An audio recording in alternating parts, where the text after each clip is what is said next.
Tetapi kita tahu pada akhirnya kan hal yang paling ideal itu langsung diacak-acak oleh tadi kelompok yang kita sebut tadi tuh. Settingannya bahkan bukan sekedar menyingkirkan keduanya, tapi memajukan Ridwan Kamil melawan entah kota kosong atau calon, saya sebut boneka lah, tanda kutip gitu ya. Dan itu kan udah ya berarti cuma pura-pura saja pilkadanya. Putusan MK lagi-lagi mengubah segalanya dan orang seperti berharap plot twist bahwa kemudian PDI Perjuangan akan memajukan Anies sebagai sesama musuh Jokowi. Sebagai sesama musuh Jokowi. 1-3 lawan 2 lah ya, gitu ya. Kira-kira gitu dan ditunggu-tunggu sampai hari terakhir ada drama datang ke DPD. Tapi saya sebenarnya di hari-hari sebelumnya di salah satu TV swasta misalnya saya pernah ngomong. Jangan kaget bahkan rekan saya Ibu Mega akan mengambil sebuah keputusan yang akan berbeda dengan logika market, dengan logika publik.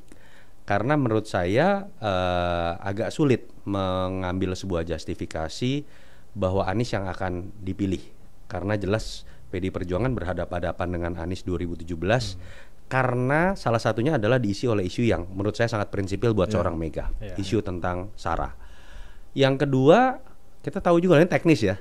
Ibu Mega sama Ahok tuh lagi deket-deketnya gitu. Jadi saya berimajinasi Ibu Mega disodorkan nama-nama yang muncul salah satunya Anies. Orang pertama yang akan dia minta masukan namanya Basuki Cahayapurnama gitu. Itu udah gak ketemu tuh puzzle-nya gitu ya, kira-kira gitu ya. Yang ketiga saya melihat ada sebuah problem teknis. Pada saat ada pertemuan di DKI Jakarta, DPD DKI PDI Perjuangan, hari Sabtu, Seninnya kan langsung pengumuman DPP. Padahal kita tahu belum ada pertemuan Megawati dengan Anies Baswedan.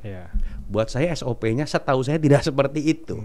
Apalagi untuk pilkada strategis Jakarta dulu ya. Harusnya ada sebuah pembicaraan hati ke hati yang mendalam, baru kemudian diumumkan. Jadi ketika ceritanya kemudian berbuah langsung pada pengumuman, saya paginya juga udah berpikir ini nggak akan jadi nih.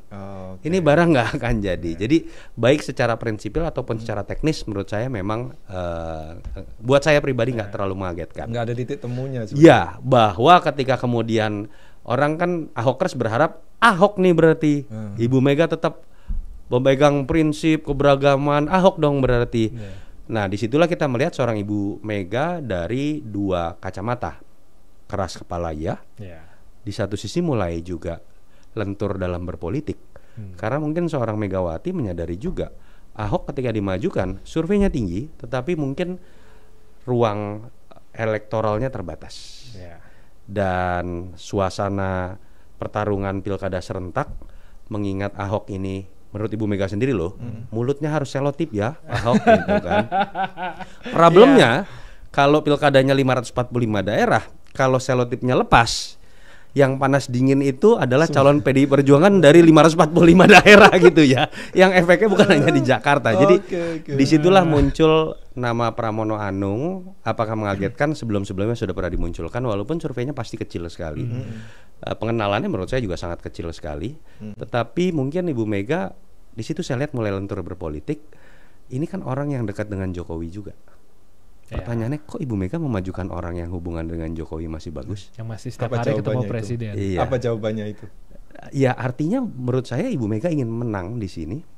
Dan salah satu kekalahan yang bisa terjadi buat pilgub-pilgub PDI Perjuangan adalah kalau dia melawan kekuatan besar seperti terjadi pada saat Pilpres.